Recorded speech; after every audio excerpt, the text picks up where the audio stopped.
Wala ang pulong ng 18 dati umanong bagman ni Zaldico. Hindi kasi sila agad pinapasok sa venue, maging sina Chavit Singson at Senator Amy Marcos. At para sa update, nasa linya po ng telepono mula sa EDSA Mandaluyong si Mon Gualvez.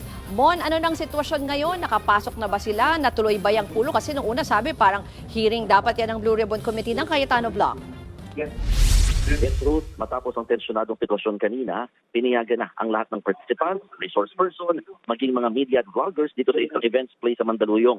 Yan ay parang tabianan niya kung matutuloy sana yung pagkakaroon ng di umano'y Senate Blue Ribbon Committee hearing sa pangunguna ng Cayetano Block, kaugnay pa rin sa flood. Ayun, galit na galit sila kasi tinatawag to na Blue Ribbon. Oo.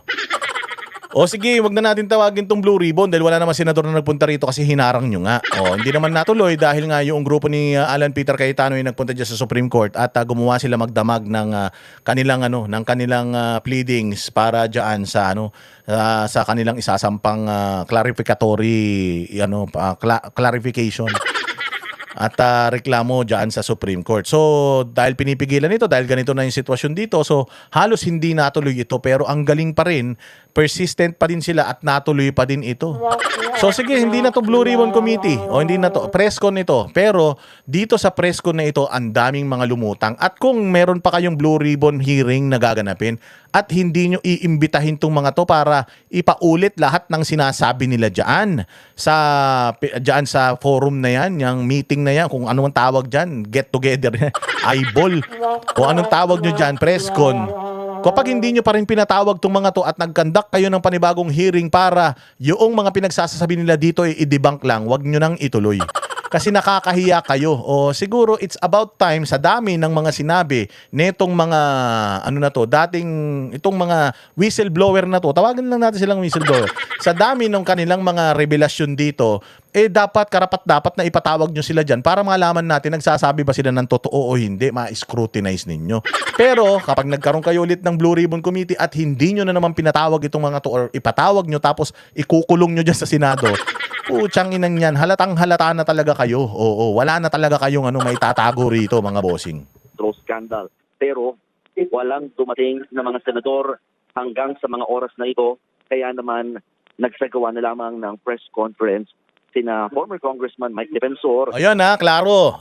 Hindi po, this is supposed to be a Blue Ribbon Committee hearing because they don't want it dyan sa Senado na ganapin dahil supposedly noong June 11, merong pangalawang hearing ng Blue Ribbon at iimbitahin nga lahat ng mga dapat imbitahin, sila Traigi Bulabar at kung sino-sino, biglang naglabas sila ng threat daw, tapos work from home hanggang Biyernes. So hindi na natuloy. Kaya ang ginawa nila, sige, ayaw nyo dyan alam naman namin kaya nyo pinipigilan, pinapadlock yan, kasi nga ayaw nyong ganapin yan. Sige, gaganapin na lang namin sa labas. Ginanap na sa labas, galit na galit pa rin kayo. Kung halimbawa man, hindi ito Blue Ribbon Committee hearing, okay, hindi naman talaga Blue Ribbon Committee hearing yan. Wala naman dyan yung mga senador So let's just say that this is a press conference. Anong masama ron? Ano masama sa press conference? May press conference sila at mas malinaw na ngayon. Mismong mga sundalo na yung nagsasabi ng mga kanilang mga experiences sa kanilang trabaho. Experiences, wala silang akusasyon They are just telling us kung ano yung trabaho nila at kung ano yung ginagawa nila at kung kanino sila nagdadala ng mali-malitang pera, pasayote. So wala silang akusasyon. Kinwento lang nila first-hand experience, sila mismo ang nagdala. It's up to the people na nadamay dito para ipaliwanag kung ano yung mga tinanggap nila o kung totoo ba na may tinanggap sila or nadala nga sa bahay nila pero hindi naman nila hinawakan. Pwede naman ganun. Ipaliwanag ninyo yun. Kaya kailangan ipatawag ninyo ito dyan. Oy, Kiko Pangilinan, ikaw daw ang bagong Blue Ribbon Committee Chairman dahil nag-step down daw. Yung tinaguriang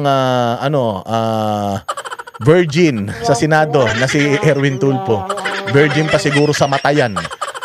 Diyos ko po, bumaba daw siya dahil isa nga siya sa inaakusahan. Sige, ipatawag mo tong mga to, Kiko Pangilinan. Kailan yung hearing mo?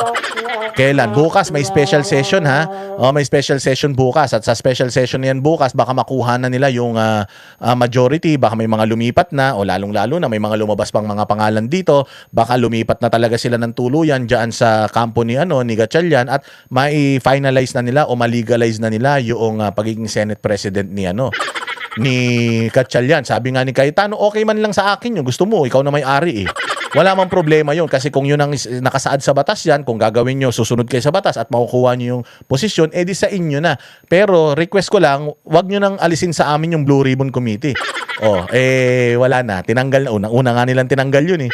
Yung Blue Ribbon Committee, kala Marcoleta, kala Cayetano hindi ba? Ibig sabihin, talagang nang-agaw lang sila ng posisyon diyan sa Senado para makontrol nila yung Blue Ribbon katulad ng ginawa ni Lacson. Huling-huli na kayo sa akto. Kaya ngayon, kaya sabi nila dahil nakuha nila at pwedeng makuha nila yung Senate presidency bukas at hindi na tayo mapapatawag dyan. Paliliguan nila tayo ng kaso at hindi na tayo mapapatawag dyan. Kaya ito na ang huli nating pagkakataon, ilabas na natin lahat ng mga nalalaman natin para marinig na ng taong bayan at taong bayan na ang humusga. Dahil sigurado ako hindi tayo iimbitahan dyan. Pag inimbitahan tayo dyan, edi lahat kayo nakulong, contempt kayong lahat. Bukod doon, sigurado ako na pahihirapan tayo dyan. Yung 18 bagmen at kasama yung kanilang abogadong si Attorney Levito Baligod. Ang sabi ni Defensor, legit daw itong kanilang alleged dapat na hearing sana kahapon nga raw. Nandito pa sina Senator Robin Padilla para i-check yung place.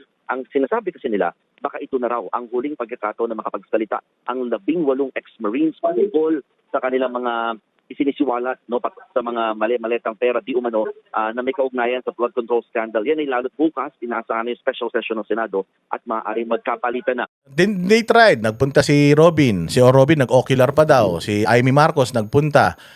So alam natin na talagang matutuloy sana ito. Kaya lang, wala na, magulo na eh.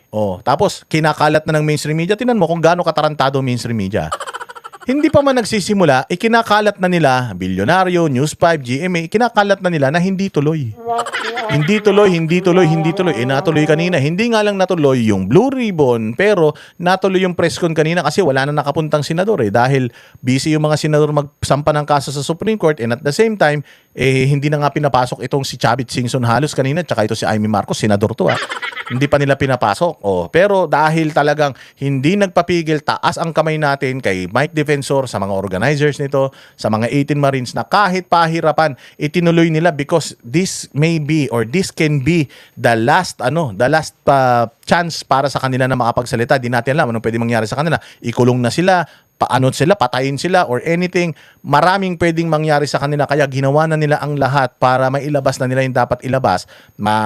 Kumalat na yan yung mga dapat na kumalat. And then it's up to the people kung kanino sila maniniwala. Sa mga ito ba o dyan sa mga senador, congressman at kung sino-sino pang mga personalidad na nasdamay dito.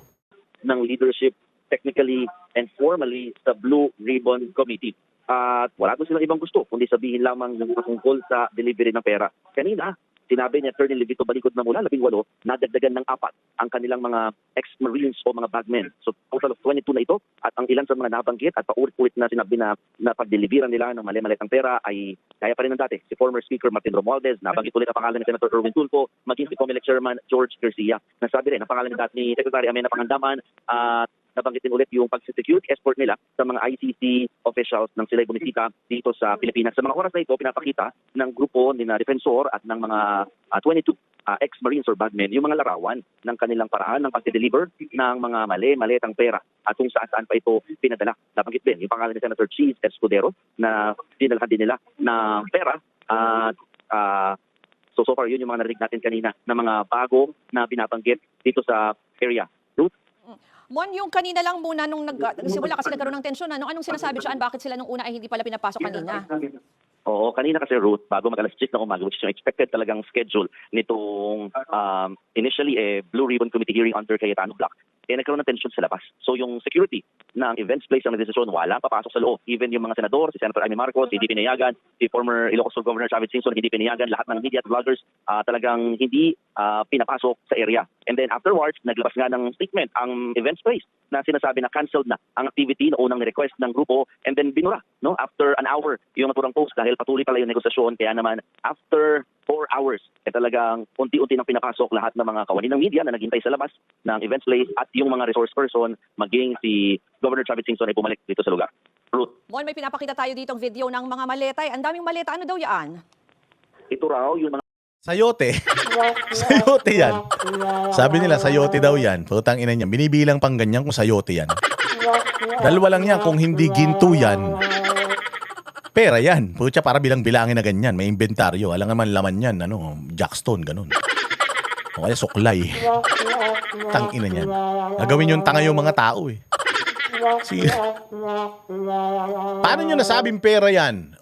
Pwede namang ang laman yan mga batuta. O kaya robust. Ilang maletang hindi nala nyo kay Erwin Tulfo. Paano kayo nakakasigurong maleta ngayon, pera ngayon? Pwede naman laman nun, pampatigas ng titi.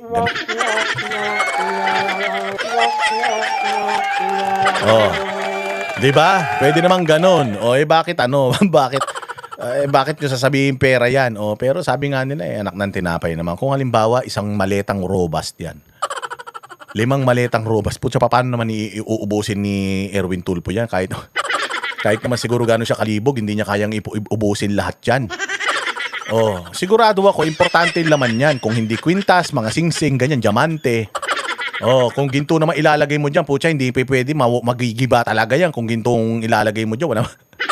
So, yun lang talaga. Something of value yung ilalagay mo dyan. Hindi sentimental value something of value yung ilalagay mo para bantayan yan ng armado, nakalagay sa armored vehicle. Galing pa sa bangko. Yung maleta galing sa bangko Anong lumalabas sa bangko? Tanginan yan. Anong lumalabas dun? Pangkulot? Nail cutter laman yan, ganon? Wig? Barong, ganyan? Anak ng tinapay kayo. Pag galing sa bangko, laman yan, pera. Hindi naman siguro laman yan, tapsilog. Tangina ninyo.